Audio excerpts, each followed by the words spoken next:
Welcome back to my first Warhammer. In this video we'll be doing painting. Just as a review, where we left off was we had assembled all these guys, all these different dudes, in the different ways that we customly wanted them assembled. Some of them we followed the instructions for, and some of them I custom posed and broke the rules and matched up different legs with different things, or more accurately posed them how I wanted them. This sniper in particular that's coming up. This is our weapons specialist. This sniper, here we go. I definitely wanted him in a crouching position, which provided some interesting challenges, and he's actually at a constant tilt because of it, because he wasn't really meant to be on those legs, but I still really like him. He's one of my favorites in the end here. So yeah, these have been all our models. So let's hop into some painting. First, we have to do a kind of boring step in my opinion, and a step that took me probably way too long for my first time. We are just needing to prime them. So here we have some Vallejo black primer and later some white primer.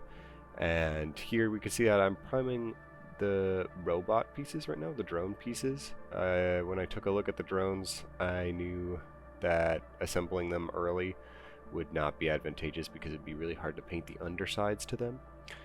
So here I've gone and gotten some cans and some sticky tack and sticky tacked the different dudes that I assembled onto the can so that I can rotate it and spray them.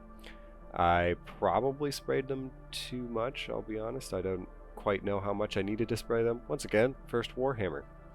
Here we can see that I got some white primer now, and I'm spraying them primarily from a top-down angle. The reason I did this is because I think I saw a video somewhere about speed painting or painting with like contrast paints that is really good because you get some nice shadows and lights naturally for it. But as we will see later, I don't use contrast paints, so it's kind of pointless. Moving on to some equipment that I really enjoyed actually are our paintbrushes and this blue and gray thing. This is a wet palette. All of the stuff I use in this video that I enjoyed using, I've linked down in the description for some affiliate links to Amazon. I got everything off Amazon.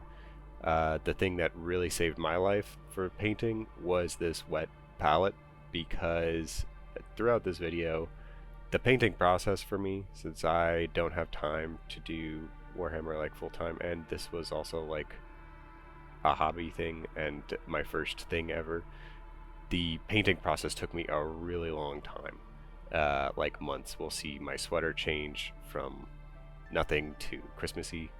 Here we're showing off some paints. I got some metallic paints, once again from Vallejo. I read that Vallejo is a really good brand. I also got this purple because I knew I was going to need purple in the colors that I picked.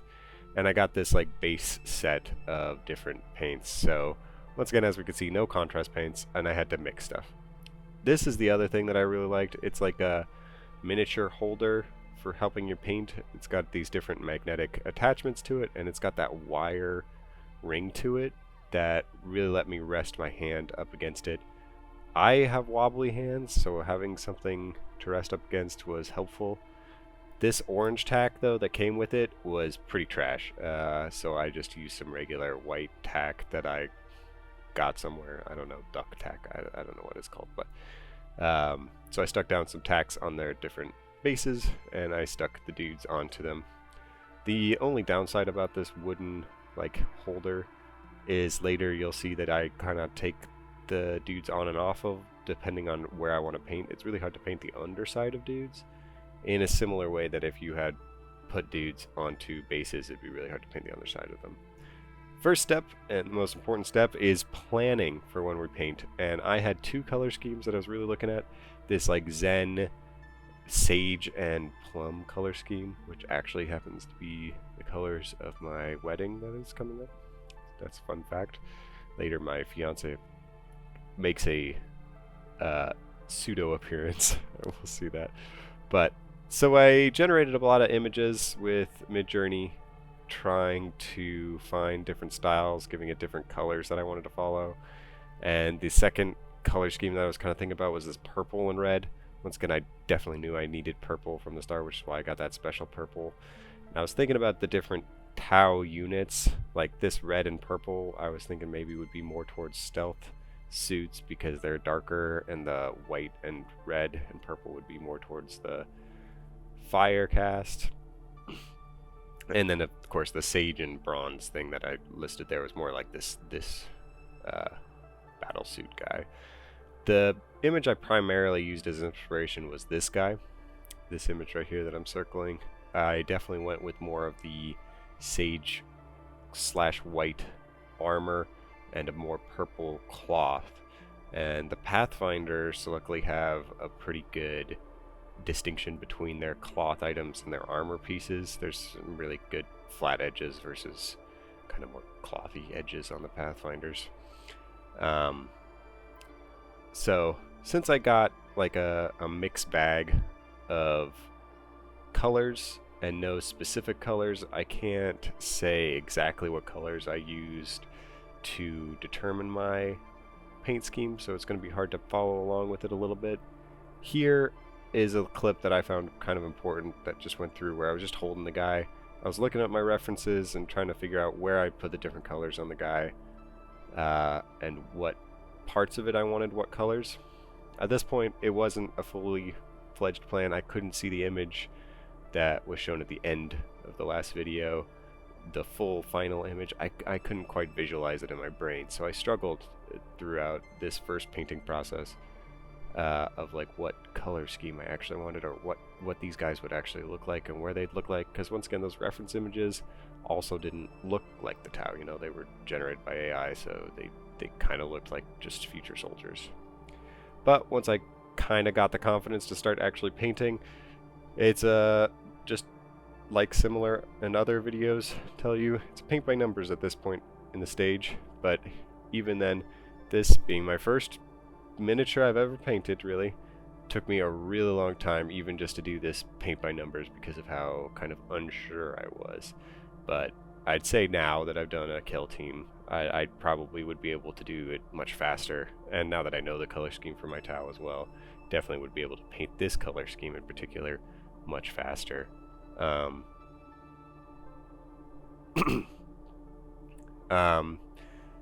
So it's definitely another thing that if you're first time coming to the hobby, that it'll take a lot longer than you expect. I think I started assembling and painting and doing all that stuff. I got the kill team set in October of 2023, and you know, I'm just now editing the video in January of 2024.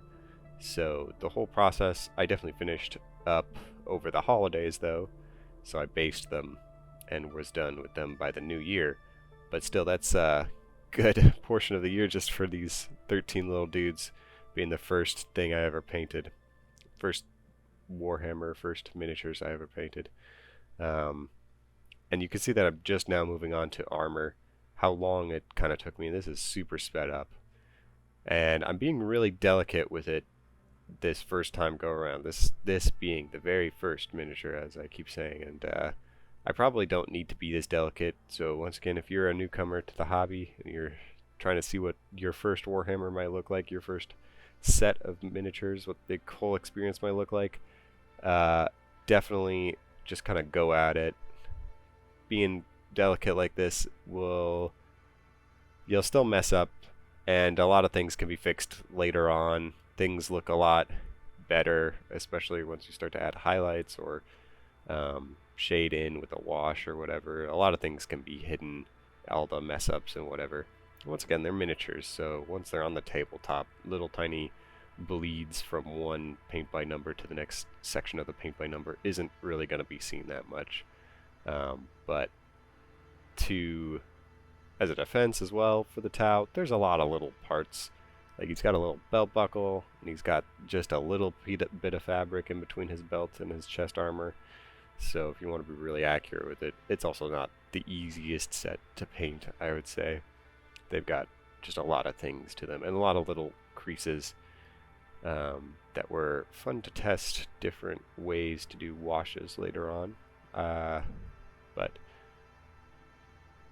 yeah, so at this stage it is really just still painting by numbers, and I'm following along with that sage green armor that I had imagined, and this deep purple cloth. And even though I like painted this dude fully in terms of just the base coat rather, so I painted his skin, his little blue feet here that we're seeing, and I thought the blue was a little too blue. I wanted a little bit more gray, so I added some brown. But I painted this dude fully with this base color, and even at the end of it, I was still, you know, doubting it, because as I said, we had those two different image references that we gathered. We had white and red and purple. We also had this sage and purple, and I just couldn't see the full vision, the whole squad as my sage and purple, and I really wanted to kind of see what red and purple would look like as well. So I ended up doing a whole nother dude, just base coating him, not doing any highlights or whatever, to see what red and purple would look like. And a funny thing, I was watching the Oxcast's game night, and a clip came on, Ben talking about how great your kill team or your set of dudes will look once you follow your scheme and just paint towards it. And me chatting with my fiance, she was like, "Oh man, I really like the sage green and the purple." I probably helped that it was our wedding colors, but she was really trying to convince me, and it very much went like this clip from Ben. I always find it's really important to remember and not to get disheartened when you put your first color or two on, because the finished product, once you've got all the different colors on and the base finished and everything, it all comes together in the end.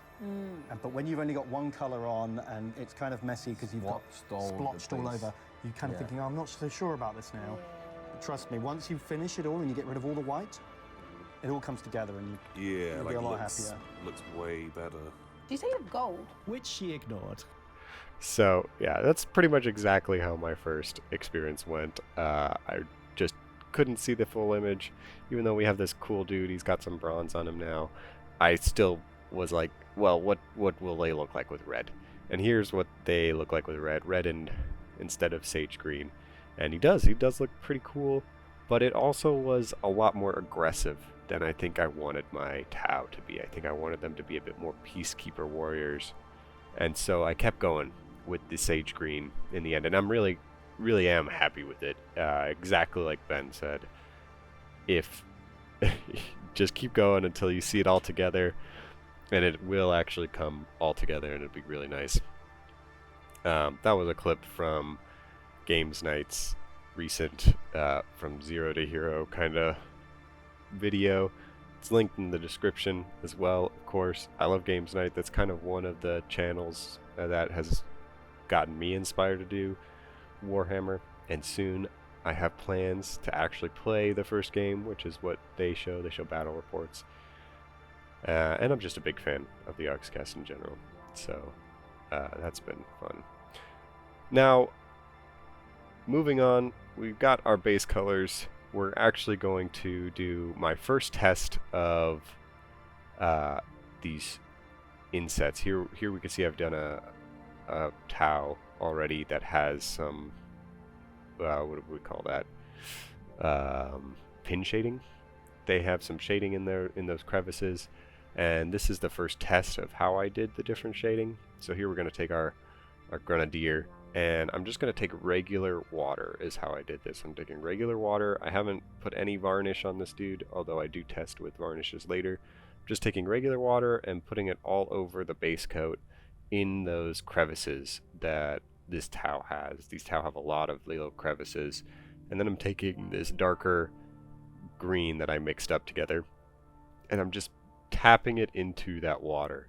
And here we can start to see that pin shading come into effect, and it is quite satisfying. The pigment is like I have it very watered down on my palette, and I can just load up the brush just a little bit and dab it into the water, and the pigment will spread throughout the water, as we're seeing here. The water also struggles to evaporate as fast in these areas due to surface tension and other science math stuff that water does, but it will dry on flatter surfaces, or the water will move to these crevices. So you're not as much at risk of getting, if you're just trying to spread it through the water, it's not at risk of getting onto edges that it's not supposed to be on those raised edges. Here we can see it really spread through this grenade, and it's really satisfying. So I'm just using acrylic paint here, trying to spread it through the water. Now this strategy, this technique, well, it does work pretty well.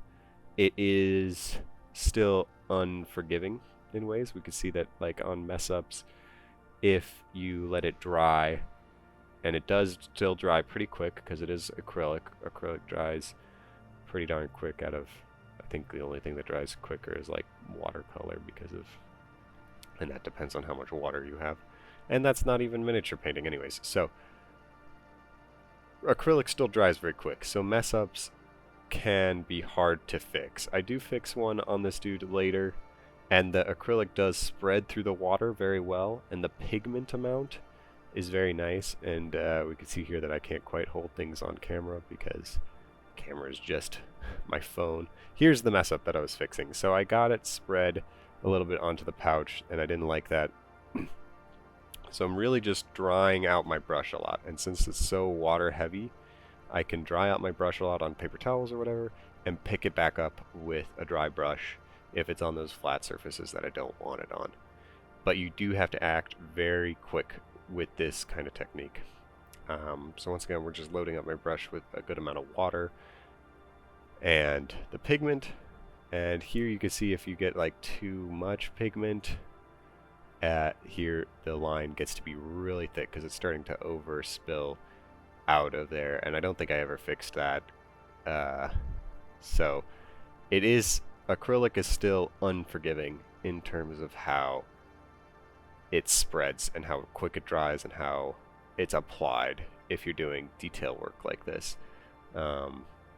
It does work very well with the combination of water. There you can see on the antenna thing as well, it kind of splotched out a little bit, and on the gun it's not the most accurate. So you just have to be really controlled with the amount of pigment you have and how much water you're holding on to in your brush. It can't be too much because water will leak out of the brush and just spread all over the place, and it can't be too little or else you're not putting any pigment into the water that you've already got on your model.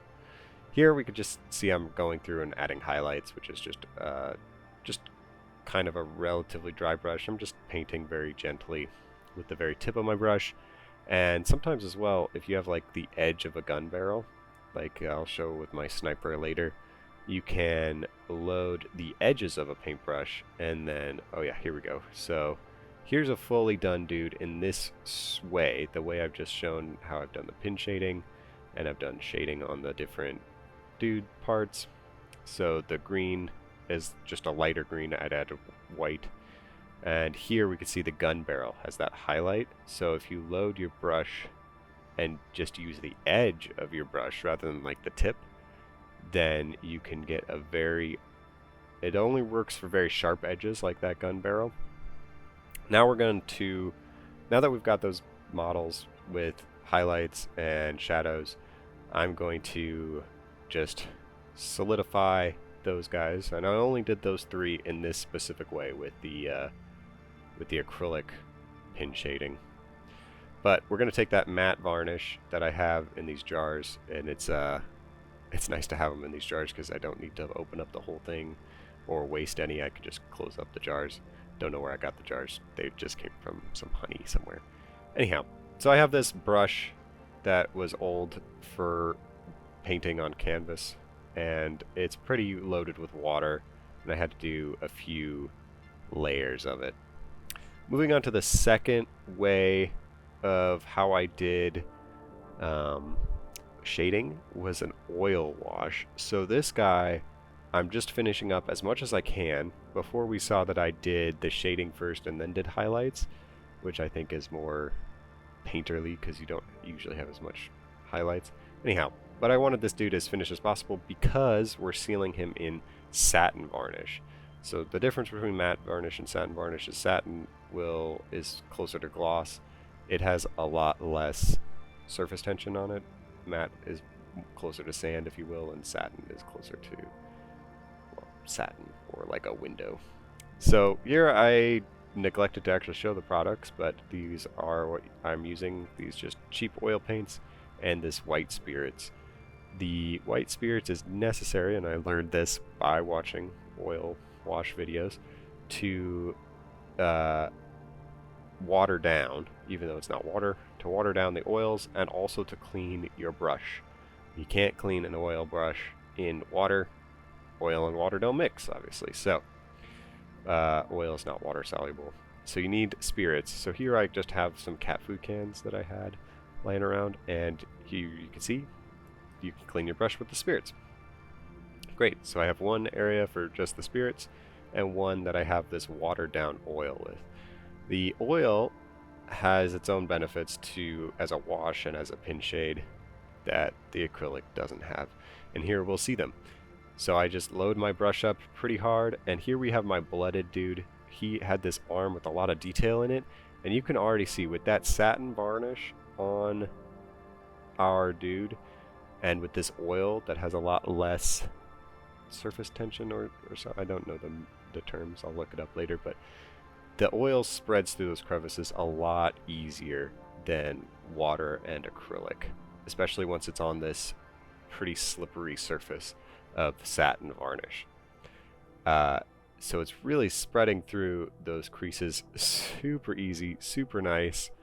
I could see why people like the oil wash and why there's some videos on it. It does take a few extra steps, and I think later on I change how I use my oil washes. I don't really use it as a wash so much. Here we can see I'm not really being accurate with how I'm putting it in. I'm just kind of moving my brush across those edges, and it is very forgiving.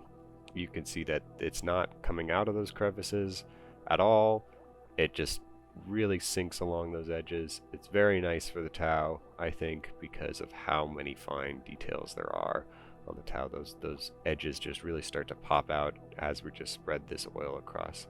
Now, I don't know if it was a result of my oil paints or the spirits or my combination of those amounts of oil paint to spirits, but this, or even if it was the container that it was in. Here you can see that was a very similar move I did with the other pouch, but the other pouch, because it was an acrylic wash, still has it as kind of splotchy, but this guy refined its lines very quickly because of that oilness to it. So the oil is very forgiving, but as you can see, as we go through this process, whether it was my oil paint specifically, my cheap oil paints, or the spirits, or maybe it was the can, I don't know. I'm not a chemist, so I can't quite tell. The oil did kind of turn into this, you can see it on my brush there, this kind of sandy texture. The pigment separated a lot, and it didn't become like paint so much as it was kind of like spreading glitter, if you will, around this dude. You can see that as the spirits dry, which the spirit does dry very quickly because it's like kind of similar to alcohol content, like just rubbing alcohol. How rubbing alcohol will evaporate quickly. The spirits evaporated quickly, and I had to do several layers of this oil wash because of how it dried into that sandy kind of texture. But I did ultimately like the oil wash a lot more than the acrylic wash, especially when we do this face. Like, just look at this face, how it seeps into those cracks super easy, and his eye sticks out really nice, and like he's got this scar across his face. This is the blooded character, that's his name, like that's his class, but you can also see on that pouch how it like clumped together. So benefits and not benefits. Later, when I tried to finish up the rest of my dudes, I just was accurate with how I applied the wash, and I didn't satin varnish any of them later on. I just kind of did a similar thing that I did with the acrylic paint and acrylic washes, but I did it with the oil paint and oil washes. And if worse comes to worse, with the oil paint, you can repaint spirit onto the oil paint, and it will come off. Now, to finish everything up, we have the droids, the drones. I painted their little underbelly. If we saw earlier, the guns had a different kind of metallic color to them because I didn't want them to be purple because they're not cloth, and I didn't want them to be white or like the sage because they aren't armor. But I did have accents of the gun be sage green, and I did have the gun match the tone of the purple, so it was a similar value from black to white, but it was a gray, so it was more of a gunmetal. Here I did mix some, like one of the metal paints with some gray and white, and we got this kind of sparkly deep metal that I think I darkened later on because I didn't quite like it. But here we could see that we're painting, because the drones don't have cloth, accents in purple and accents in sage green as well. So I paint all the pieces separately because, once again, the pieces would have been hard to paint once they were assembled, especially that underbelly of the little drones.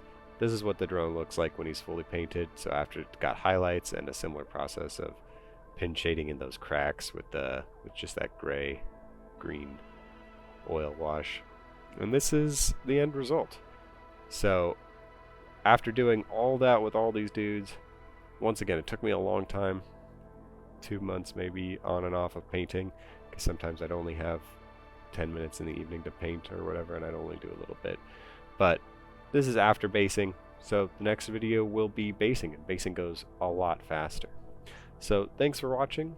Please subscribe. A lot more people watched the last video than I expected. It got 100 views, so curious to see how much this one gets. Once again, all the supplies are in the description if you want to get anything like that to match my beginning Warhammer. Join me on this new hobby of mine. Thanks so much. Have a great day.